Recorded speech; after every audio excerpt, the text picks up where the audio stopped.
Eh bien, écoutez, bonjour Hassan Cher.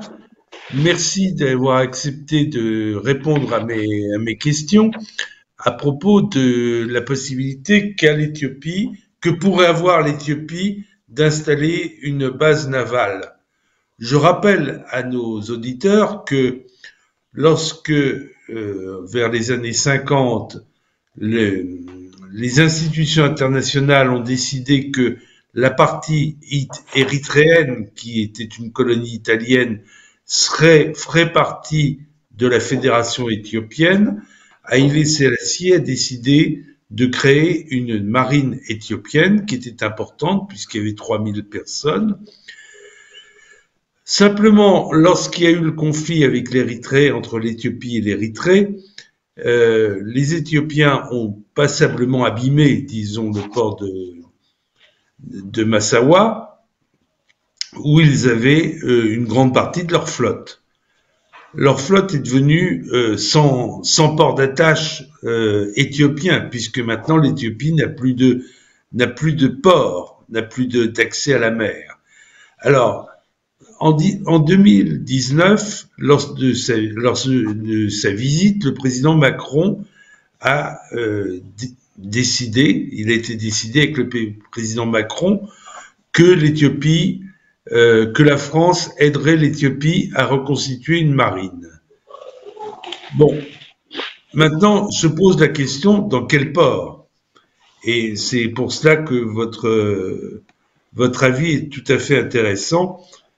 Et pourquoi est-ce que l'Éthiopie a besoin d'une marine alors qu'elle n'a pas d'accès à la mer? Oui, exactement. Bonjour, d'abord enchanté. Bonjour, Monsieur Jean-Luc Chal, et bonjour à tous nos auditeurs. Euh, L'Éthiopie a, comme si elle a eu une révélation ces dernières années, a commencé à s'intéresser, à refaire sa marine, sa force navale.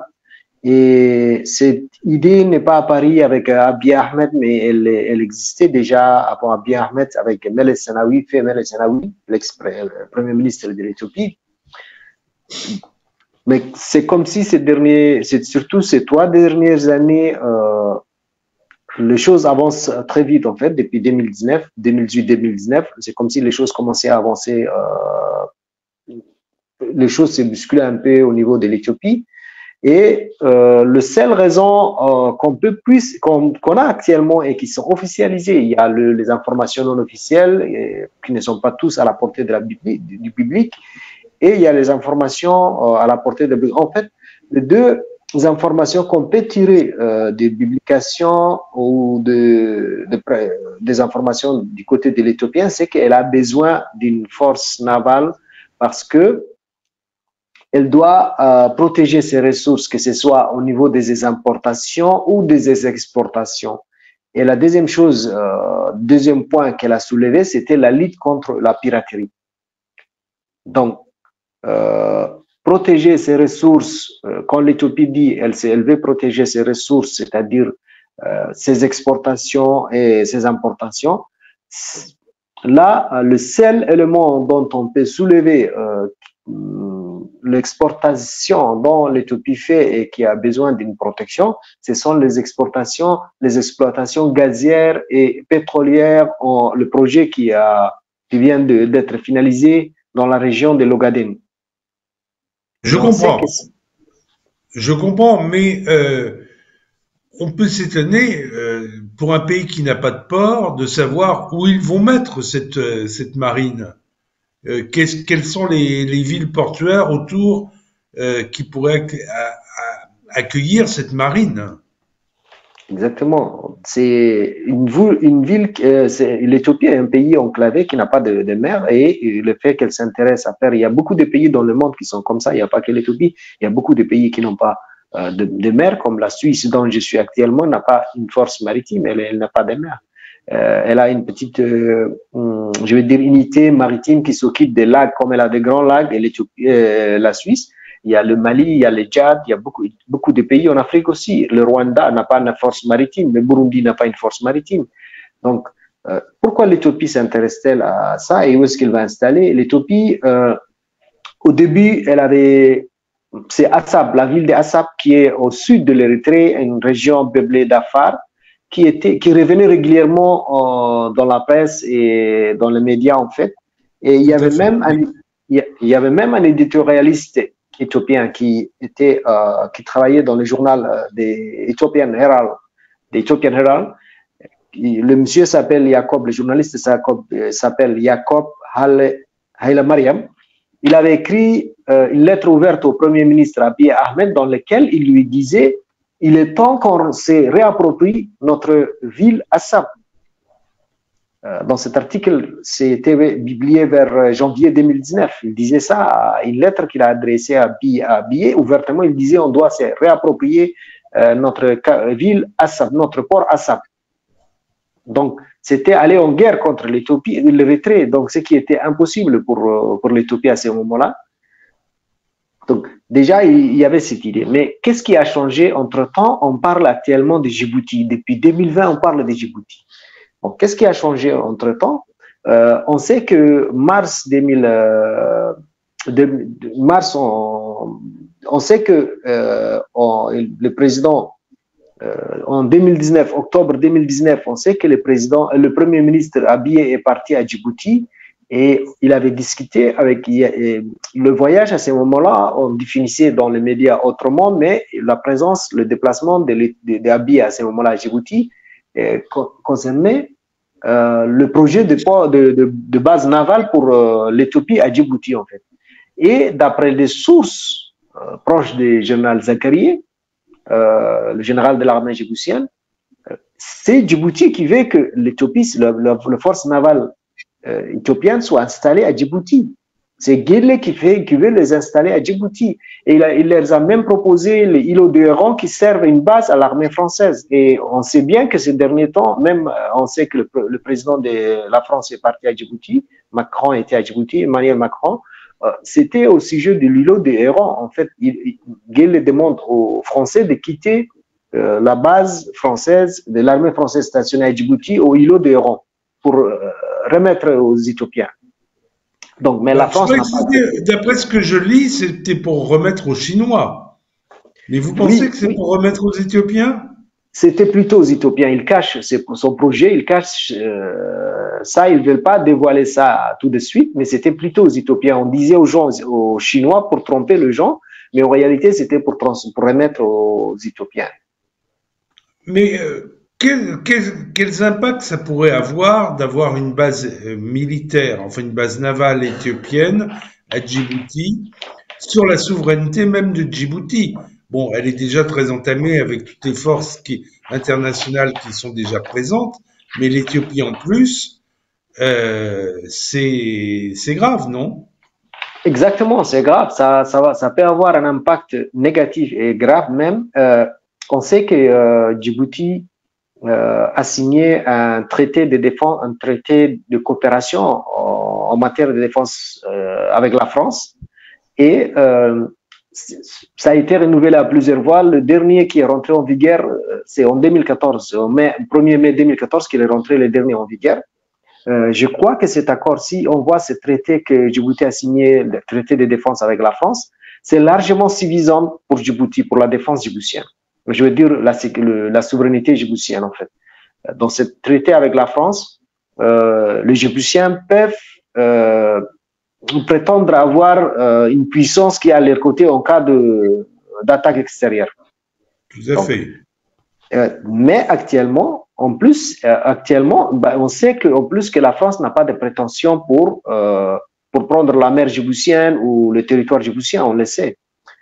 Donc, mais actuellement, depuis, je veux dire, la 9e réunion entre le chef d'état-major de Djibouti et de l'Éthiopie qui a lieu au mois de mars 2022 de cette année, surtout le 7 mars, Djibouti a signé avec l'Éthiopie un protocole d'accord.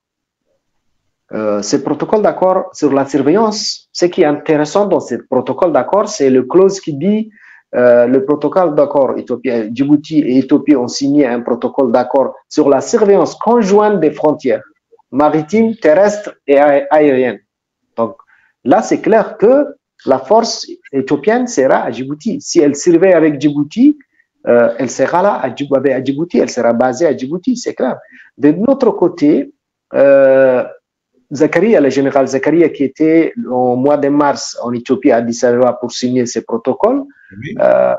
Zakaria, qui est très proche d'Ismaël Omar, était inquiet de ça aussi. Il a fait part d'une manière discrète à sa famille et ça a fuité cette information aussi. Et parce que lui, il craignait que avec cet accord avec l'Éthiopie puisse nous mettre en guerre ou en difficulté avec l'Égypte. C'est ça qui l'inquiétait. Il y a aussi une agence iranienne, comme on sait, l'Iran a de bonnes relations avec l'Éthiopie. Il y a une agence iranienne qui s'appelle MER, qui a publié en 2019, c'est-à-dire en décembre 2019, un article dans lequel où il dit que Djibouti sera la base de forces navales éthiopiennes, des futures forces navales éthiopiennes. Et cette agence dit qu'elle a eu ces informations auprès de sources iraniennes et éthiopiennes. Donc, il existe beaucoup d'éléments qui confirment que qui affirme et confirme que le projet de base navale éthiopienne sera à Djibouti. Donc, les conséquences, c'est que le nouveau protocole, on sait qu'un protocole d'accord, c'est comme un traité, carrément, on doit l'appliquer comme un traité, le protocole d'accord au niveau en droit international. Et ceci dit que GLP a en fait des atouts en main. En cas où il y a une difficulté avec la France, il a déjà un traité avec l'Éthiopie. Donc, tout à fait. Alors, on peut imaginer que c'est une autre voie pour Guelleh pour régner en mettant en opposition la France et l'Éthiopie. Mais sur un plan plus large, face, je dirais, au commerce mondial, est-ce que ça n'aura pas un impact, puisque grande partie du commerce mondial passe par le Bab el-Mandeb et par le canal de Suez? Est-ce que le fait qu'il y ait une marine éthiopienne, ça ne va pas changer la donne? Ça va changer beaucoup la donne et on voit ces derniers jours beaucoup de mouvements au niveau de la mer Rouge.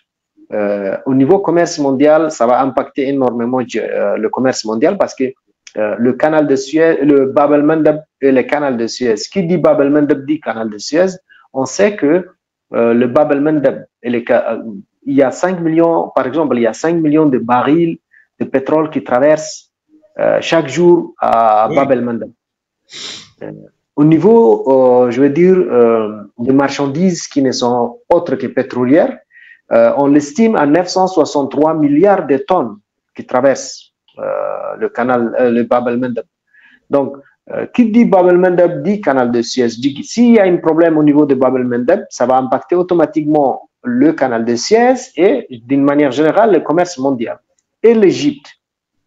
Donc, vu la tension qui existe actuellement entre l'Égypte et l'Éthiopie, une présence militaire éthiopienne, une marine éthiopienne à Bab el-Mandeb, sur Bab el-Mandeb, c'est comme si l'Éthiopie menaçait l'Égypte. Et Guelleh sait très bien l'impact négatif de ces projets et c'est ça qu'il cherche en réalité. C'est créer une autre tension parce qu'il a vu que en installant les Chinois et les Américains côte à côte, il n'a pas réussi à faire une tension importante qui puisse les détourner le regard des institutions internationales, de détourner le regard sur Djibouti. Donc maintenant, pour qu'on l'oublie et que le regard soit tourné ailleurs, il essaie de créer une tension, il essaie d'aggraver la situation entre l'Éthiopie et l'Égypte en accordant l'Éthiopie une base à Djibouti. Et en quelque sorte, c'est lui-même qui l'incite, on peut dire, à précipiter les choses et à créer cette base. Mais on avait dit que l'Égypte avait signé un accord pour installer une base militaire à Djibouti. On n'en a plus entendu parler après. Est-ce que le projet est abandonné ou... Il y avait une demande dans ce sens. Ce que moi je savais, il y avait une demande égyptienne dans ce sens, mais Guelleh ne l'a pas accepté. C'est ça que moi j'ai appris. Guelleh n'a pas accepté. Parce qu'il avait déjà en idée depuis 5 ans, 6 ans le projet de base des forces navales éthiopiennes à Djibouti. Et ce qui prouve ça, les Américains même ont proposé à Djibouti un financement à deux reprises des délégations de haut niveau de l'armée américaine sont venues à Djibouti, du ministère de la Défense américain, du département de la Défense américain sont arrivés à Djibouti. Ils avaient proposé à Djibouti 36 millions de dollars pour renouveler, former et renforcer la marine djiboutienne. Guelleh avait rejeté tout ça. Ismaël Omar Guelleh avait rejeté tout ça.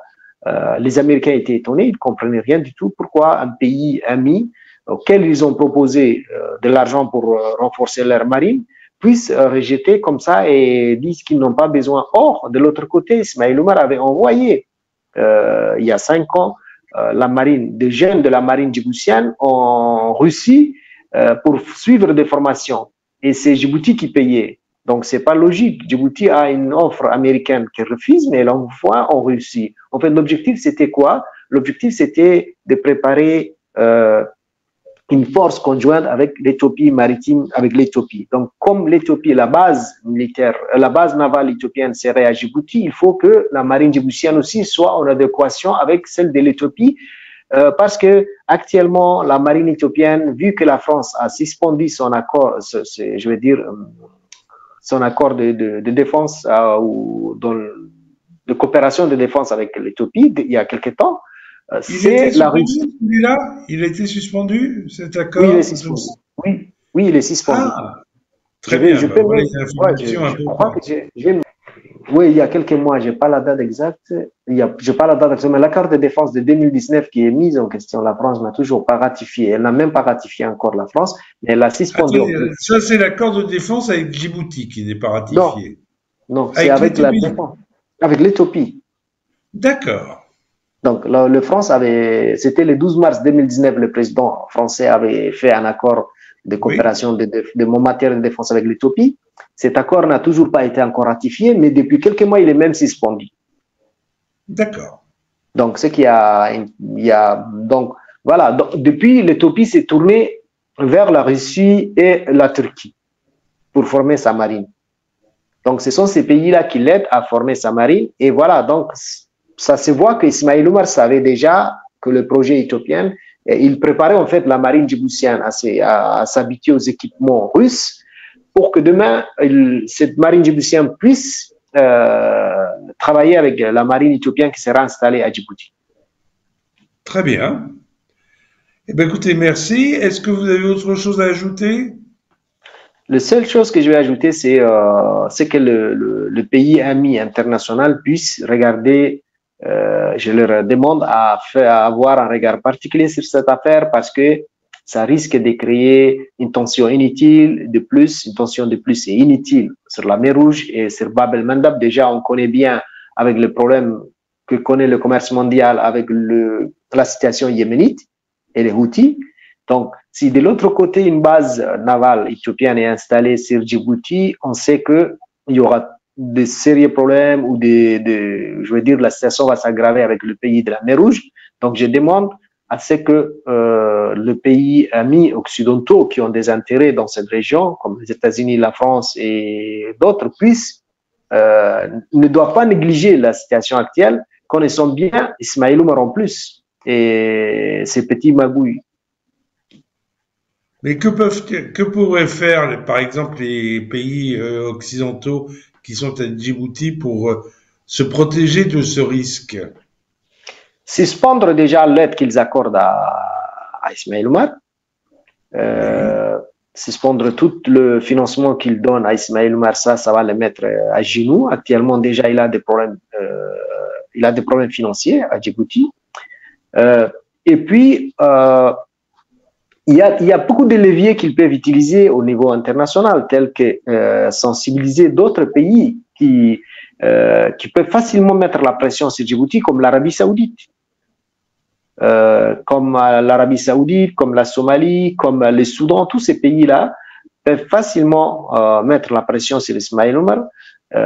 Si, je veux dire, le pays occidental qui ont des intérêts à Djibouti leur accorde, en fait, leur autorise à aller de l'avant dans cette affaire, en quelque sorte. D'accord. C'est comme ça que vous voyez les choses. Oui, c'est comme ça que je vois les choses. Ben écoutez, merci. Si vous aviez autre chose à dire, rappelez-moi. D'accord, merci.